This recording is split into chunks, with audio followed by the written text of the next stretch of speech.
Okay, now that you have your domain purchased, you have your hosting purchased, and you have the two connected together, it is time to install WordPress on your new website. A couple things to think about before we go over that process, though. You want to make sure that you are installing the latest version of WordPress, first of all, and I'll show you where you can change that, but just install the latest version. You want to make sure you keep your WordPress up to date. I do not recommend doing automatic updates for the WordPress, your WordPress core files. Simply because it's always good to give WordPress a couple days to make sure nothing crazy is happening with their new version before you update it. And we'll go over how to do that later. The other thing, you also want to take a backup of your website before you update WordPress. And again, we will go over that in a later video. Another thing I want to tell you guys about, make sure you are utilizing your resources when it comes to the tech side of things. If you are on Big Scoot's hosting, they are absolutely amazing when it comes to customer service. I literally, as I was recording this video, well, the first version of this video, I ran into a problem with the domain that I was using, and they were able to get me up and running in 30 minutes is all it took. I ate lunch. It probably would have been sooner. So make sure you use your resources, okay? Let me show you how to actually contact Big Scoots real quick. If you're not logged in, you can simply click on or hover over Talk to a Human and live chat, and they're super fast. Or you can log into your client area, and you do that by coming over here to the login and clicking on Billing Portal. And then go ahead and log in. And if you need help, let me move my face real quick. If you need help, come over here on the left-hand side, and there's going to be support tickets. And you can simply click on create new, and you'd be able to create a new ticket for whatever problem you would have. And once you're logged in, like in this client area for Big Scoots, they automatically know when you submit a support ticket, like what website you're referring to. And so that helps them to be able to answer your questions more quickly. Okay, so now we are installing WordPress on your new website.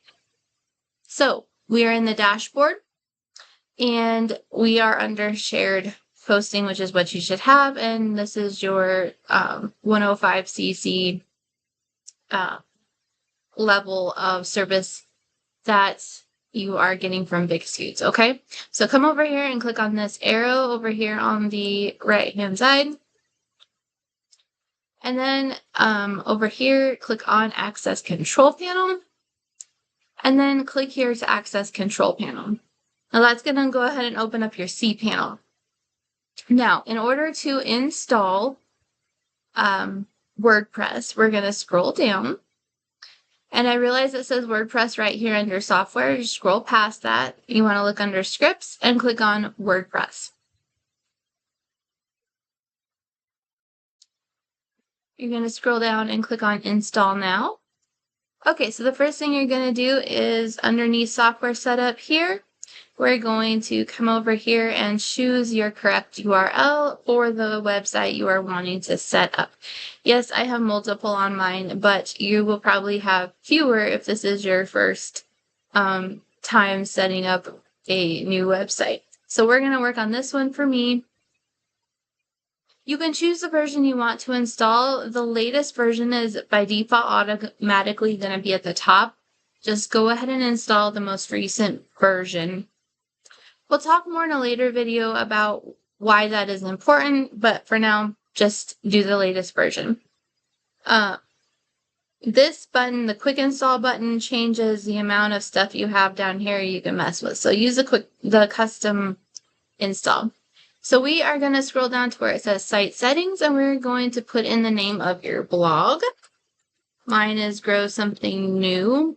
And this isn't actually a blog I'm doing anything with right now. It's just a domain name that I use to try new things with. So this is a test site.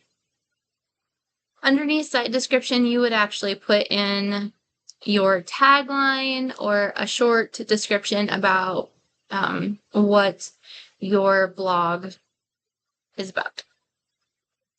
Admin username. I'm going to come over here and go ahead and make that my name. You can make that whatever you want to.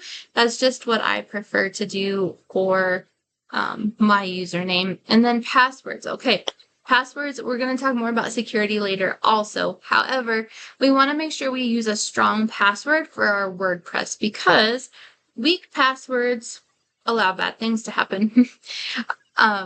So you can either set this to whatever you want it to be. You can type in here, okay? Or you can have them create one for you by clicking this key. So I'm going to go ahead and just have them make one for me, and I'm going to hide it. Then come down here to admin email. Okay, this can be whatever email you want it to be. So I'm going to use one that I check regularly. If you need to change your language, that's here. And do not install any of these plugins. And ignore the advanced options, please. So once you have all of this set up, verify it's the correct domain name, you want to have the site name and description and all that set up how you want it, go ahead and click install. And it usually takes just a tiny little bit to get it installed. I'm going to pause the video until it does. Once WordPress finishes installing, this is the screen that you're going to get. And now you have WordPress installed on your domain. So your task for this video is going to be go install WordPress on your new website.